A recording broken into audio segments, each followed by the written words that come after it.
Good morning. My name's Caroline Hunt and I'm the Managing Director of Emerald Starfish, and we help companies with their recruitment. And today I just want to spend probably between 5 and 10 minutes of your time telling you the 10 things that candidates want to know about you during recruitment. So what we're going to cover off is the current problems that there are with candidates and what they want to know about you, basically. So we just move forward. So there are three kind of main problems that we're seeing at the moment with the candidate market.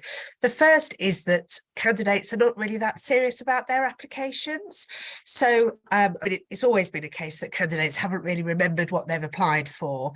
But basically, all jobs start off at an equal footing, and very rarely do candidates actually favour one job over another. So they're not serious about their applications when they click apply, and therefore actually to get them engaged you need to do quite a bit of work as well. The other thing that we've seen is they are, and this is a real change, is they're happy to take the first job that comes along. So one of the things that we used to do was spend time with candidates, persuading them to stay in the process. Why don't you go along to this interview? They'll make a decision at the end of the day. I know you've already got a job offer on the table, but actually then you can really compare and see which one is best for you. That doesn't happen at all. So we made over 70 job offers in 2022, and we didn't manage to negotiate to keep a candidate in a process at all. Basically, a candidate gets offered a job and they take it. So the reason they're taking the jobs is not because they're better jobs or give them better career progression. It's basically they're easily distracted by other opportunities. If somebody else's processes are faster or smoother or more attractive, they'll chase those rather than yours. So it's an interesting time at the moment, but there are some things that you can do to move from being that kind of on an equal footing with everyone to making your role look more attractive than other positions that are out there. So what 10 things do candidates want to know about you? So I ran a poll recently on LinkedIn this week, and 100% of 100% of people that answered the poll said that the only thing that they send across is the job description for the role. And it's still really important to do this. So 22% of people leave the job within 45 days of a new role. And the number one reason for that is the role is not what they thought it to be. So it can be a really big issue. So it's really important to have a clear, up-to-date job description as part of the information that candidates want to know. So the next thing is they want some department information. So who will they be working with? It's great if you've got a planogram so they can see the department. If the company's not quite big enough for that, a plan of the overall company so that they can see how things fit together. It doesn't need to be serious. You can say who works with who. You can be funny about the information, such and such is has 3 dogs. All of this information, it helps make a human side to the company. But you should have some department information so they can see how this role that they've applied for fits within the company. So the next points 3, 4, and 5 are all linked really. Tell them about your why. Why is your company doing what it is that you do? What do you plan in the future? Where's the company going? And what values are important to you and therefore to them if they were to come and work for you? So, and then tell them about future opportunities. So what will be the future opportunities of the role? Keep this wide. It'll depend on whether you want somebody who's going to perhaps stabilise the department or somebody who you want to bring in to shake things up and then let them move on. But, talk about future opportunities. If there aren't any future opportunities, I think it's really important not to say you're not going anywhere here, but actually to talk about the sort of skills that you can help them develop, with the understanding that down the line, it might be that they then move on. But this, it's called quiet hiring. It's something that's come into play in the last 3 months, where basically the companies are giving their existing employees more and more responsibilities so that they can build themselves up better rather than taking on new people. So tell them what other people in the organisation have done, what stories are out there.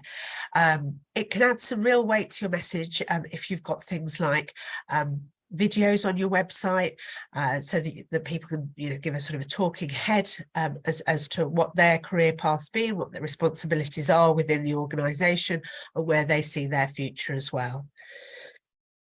A tour of the company is excellent. So it doesn't need to be face-to-face at the interview stage. You can send them a video through so they can really understand what they're doing, what the organisation does, what the environment is like within which they're working, particularly, kind of the office environment. Again, it can be very friendly, very sort of a chatty style, but to really make people understand why coming to work for you is going to be better than company B, who have only sent them the job description across. As part of the tour of the company, you can introduce people as well, so that they can sort of say what they're doing within the organisation. So number 9 is the company history. So how did you get to where you are now? What are your short, medium and long-term plans for the company? And how does the role that this person is being interviewed for fit with these plans? And then finally, make sure that the senior management leadership team, that their LinkedIn profiles are spot on and up to date, so that, again, there is that kind of relatability as to what people have done within the organisation and what sort of things are out there. That has become really important these days. So those are the 10 things. So how do you give them this information? So there's a number of ways that you can do this. First of all, you can have a candidate pack. So you can create something that can be sent out to candidates at each stage of the interview process. You might not want to send everything all at once, but certainly if somebody's coming into the organisation, you might want to do things like the planogram, the video, and some person profiles as well. So create a candidate pack. The smartest way to do this is perhaps to have a link to something online so they can access all this information. But you can also use things like your website, things like the Indeed page. We're doing more and more in terms of this candidate engagement piece with our clients, where we're making sure that when candidates go looking for things like reviews, information about the company, they can find them really easily, and it looks really professional and just elevates that company above others within the marketplace.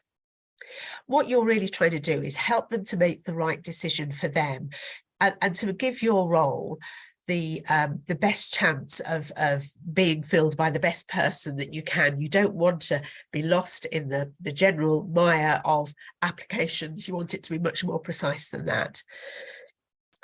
And I would ask that they spend some time before the interview reading through everything, so that if anything is missing, you can cover this off at interview stage. So set them up. Don't just send the pack as an attachment, but say, we'd really appreciate, we've spent a lot of time putting this together. It's to help you feel part of the company, to help you make that decision. And if there's anything missing, you can cover it off at interview. The more engaged you get candidates earlier in the process, the longer they will stay with you if you offer them a job. So it is a really important thing to spend some time doing. So that's everything really that I want to cover off today. So this is the last one in a set of 3 that we've been looking at in terms of information from interviews. So we've looked at competency-based interviews, other sorts of questions that you might want to ask. So that's things around, for example, values, etc., what things not to ask, and also the information today in terms of what candidates want.